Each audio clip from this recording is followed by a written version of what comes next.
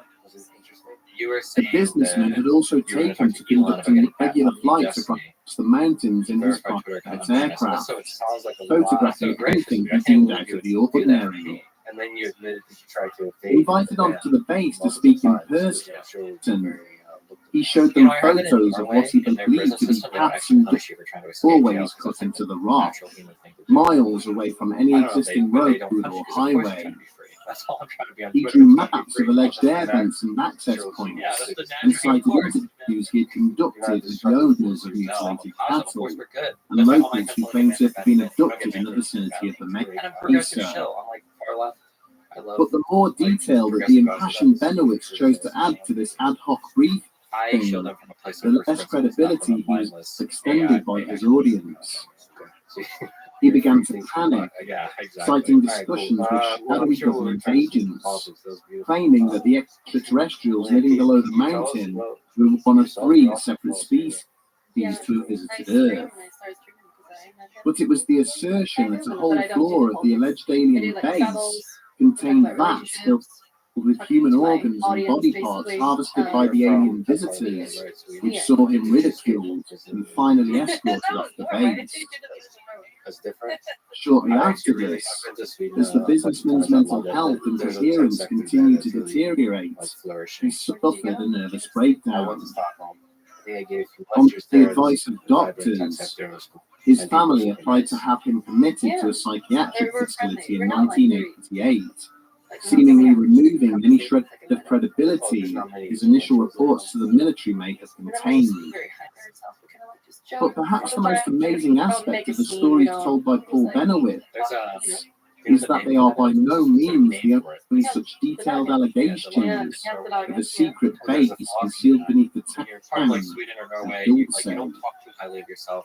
Because it seems kind of like rude. Like, think of like America. During the mid-1990s, a former Air Force technician by the name of Thomas Costello went public, confirming that there was indeed a hidden facility underneath the Archuleta Mesa. More incredible still was that Costello claimed that this was not an extraterrestrial base, but one constructed by the United States government, where aliens and human scientists worked together on genetic experiments.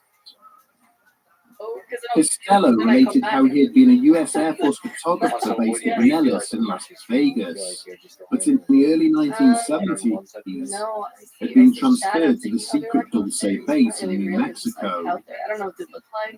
Whilst there, he was responsible for maintaining the facility's extensive surveillance network and for documenting some of the work being conducted in the laboratories. Costello even went as far as to offer photographic evidence with his testimony of what he purported to be some form of alien hybrid suspended in a vat of fluid in one of the labs. But barely had journalists time to digest his claims that the Dulce base was just one of many such facilities linked by a vast underground railroad network before he disappeared from public view altogether. People watch me think that like I have a high level However, of responsibility his for claims would later resurface when a further whistleblower came forward, this time from within the ranks of the Dulce Police Department itself. A former reservation police detective named Avery Tafoya, who had been researching the testimony of Jerry Julian, related how he had stumbled across the report written by federal investigators assigned to the case. Conversation is like to his amazement, so I'm not in addition to the events described by the victim, they had included detailed drawings of a sprawling military facility, exactly where Julian claimed the hidden opening in the mountain was situated. The drawings depicted that the base had 7 different levels, including accommodation blocks, storage That's facilities forward and to come on. It's like, laboratories. he's not interested in this conversation at all. It was also serviced by an underground Like, train when you're not network paying similar to attention, that alleged by Thomas Costello. if you're looking elsewhere, like you can check Armed your with this phone, information, there's Sequoia Yeah, stated the that reality he had is, made though, a if you number of watch- attempts it to was climb easier the to see mountain Minecraft, and see the because facility Minecraft for is a herself, different conversation. If you watch only to Minecraft, be it is defeated by running out. adverse weather So I conditions have to on think each about and the every conversation. I occasion. can't do a complicated task. Not to be deterred, Or like the people he always would joke then about use stuff the like, oh, thermal no, the camera notepad to came out. document It's a strange really challenging apertures and conversation. vents built into Get the rid of rock the of game, the I'll bring out a mountain, notepad and start writing and stuff down. recorded what sounded like large machines being So, operated what kind of stuff do you beneath the advise? slopes. Yeah, like either I talk to Chad or I travel around, basically. Over Like, the years, have a the conversation. United before we States military has go gone to to great countries, lengths in in denying that Dulce like Italy, Base and then exists, there's, like, or 1.5 that it's part of a months just, like, network traveling of around the globe. hidden Going underground to cities, facilities. like having like my And it camera would with me seem that like, part of their strategy to do so hours. has involved a concerted effort to undermine the Ever? credibility Probably of New those Zealand. making the I think claims. so. After it's probably gonna be The background of Thomas There's like Costello history. remains shrouded in Also, New uncertainty, Zealand is also with attempts to locate and review his It is military both natural service beauty records and seeming to historical. suggest he never existed. for sure. I think it's just really Photographs like associated with his testimony have proven to be the ocean forgeries, people, and no it's formal really interview with beautiful, him very has relaxed, ever been chill, they're very unearthed. far away, which is interesting as Members well. of the because whenever they intelligence talk about community have politics, or also they talk come about, forward and admitted to deliberately like, feeding world, false it's really information to far Paul Benowitz. Where's It is alleged that having become uncomfortable with his obsession and surveillance of the secure Manzano weapons storage complex, the Air Force invented the fictional Dulce base in order to distract the businessman. I mean, if they're gonna be They even placed, it's claim probably to gonna have be placed like my machinery and childhood fake air vents on the Archuleta Mesa like for my him old to country house or photograph, something like that. We in don't have order it to anymore, convince but him that a base that's existed like there home for me. and draw him away from genuine military facilities. Yes. Gabriel Valdez himself has always refused to believe stories of a base at the Mesa, extraterrestrial or otherwise.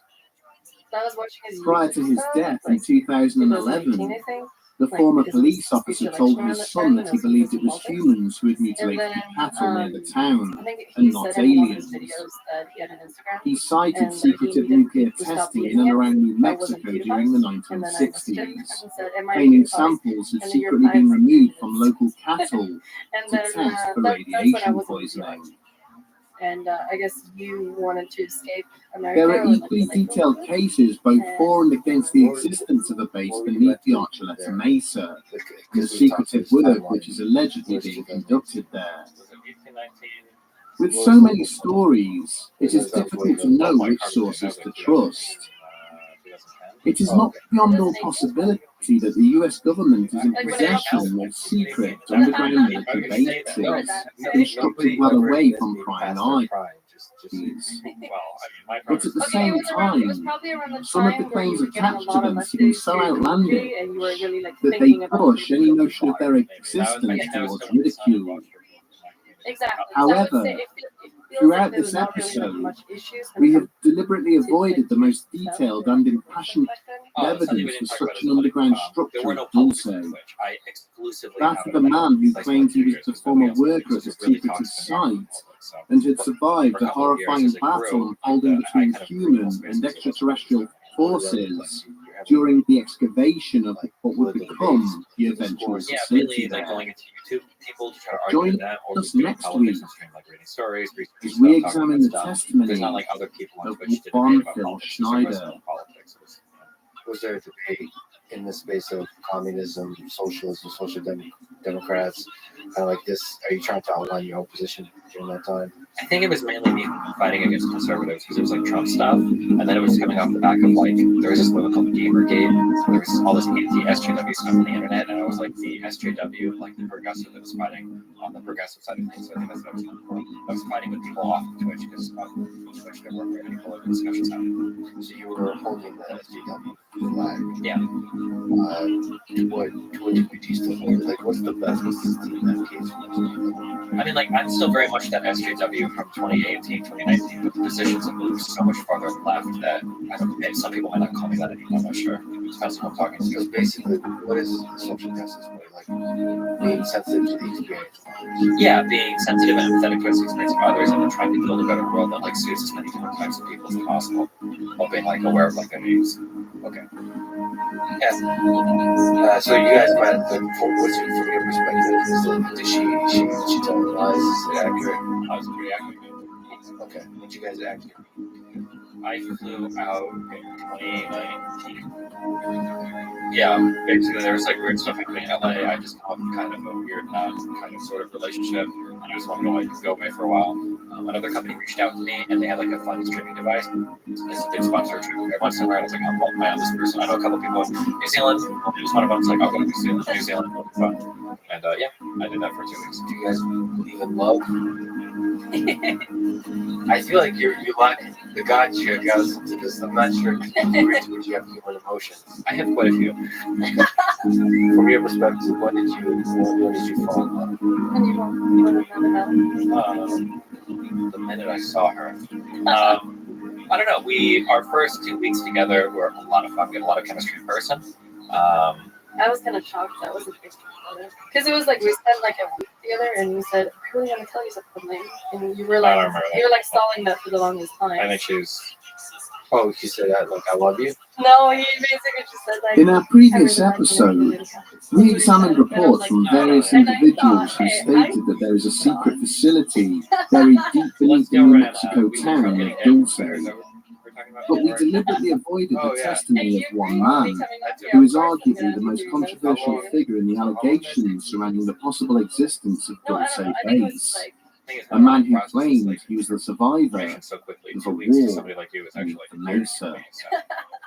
Oh, like me, yeah, it's just there was like a lot of like very strategic thinking going on. I was seeing like all the events, like Doctor Strange or whatever in Avengers. When he's like seeing in all the futures. So you just saw the future. Yeah. You do like simulation of but no, yeah, it was probably pretty soon I realized the chemistry. Yeah. Before I left after my 2 weeks there, I was like, make sure you gotta take a visit to the United States because it'll be fun and everything. And then, I kind of decided that last minute too. It was like really like 5 hours before you fly back. And I realized because it was kind of like meant as just like a one-time thing, and then that was it. They were like, "Oh no, this is a lot of fun. We should play again." So you realize. Yeah. The melancholy side. Having sought shelter behind an equipment crate of sufficient size, the lieutenant now tried to take stock of the situation. No, I remember like when At least 3 members of his platoon were gone, their bodies charred beyond all recognition. There's a lot of like random things happening in New Zealand. There's a Following lot of fun, exposure to the horrific weaponry employed by their opponents. because I was like around a lot of other people. Despite as well, this, so I thought he might have had, they had managed to push the enemy force deeper into the facility, as they had been ordered to do so. And if they could just secure the stairwell in front of them, the mission would be a success. You guys ever say Waving across the corridor, Yeah, of course. where 2 more of his team members were sheltering behind another crate, he began to issue a series of orders using hand signals. The only time I've heard Theo talk about love Moments is when, later, like, criticizing the pair were up on their feet and heading towards the looming metal door, Almost all the each time I'm tightly meeting clutching the people, satchel I'm charge. stepping in. I'm very disconnected. Their intention was clear. I'm trying to talk with them there, so it's But pretty before rare. they could reach their objective, the door suddenly sprung wide There's open. a lot. A skeletal figure materialized from the darkness within, followed by a terrifying bright blue energy discharge from its weapon. I think I have a pretty good understanding myself. A lot The of 2 people think that soldiers did not even have time to cry out, as their bodies were engulfed in a ball of brilliant blue flame. Like trauma. Almost immediately, an infantryman further down the corridor, operating the platoon's M60 heavy machine gun, opened fire, shredding the attacker with a steady hail of gunfire.